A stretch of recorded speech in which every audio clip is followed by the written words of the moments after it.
this sound of silence, or sound of creation is not a myth. Yes? So NASA has also found the hum of the earth. They call it the hum of the earth. They have also found the sound of the sun. So if you go on YouTube, you can actually hear these sounds. NASA has these recordings uploaded.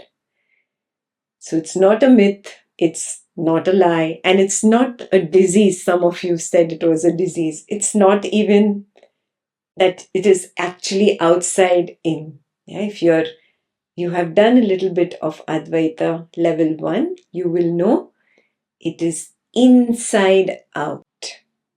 And if you're a beginner of Advaita, you might not understand the meaning of inside out right now. But if you start doing the Advaita level videos in sequence, sincerely making notes, doing the homework, taking the examinations, doing the self-inquiry meditations, you will get it.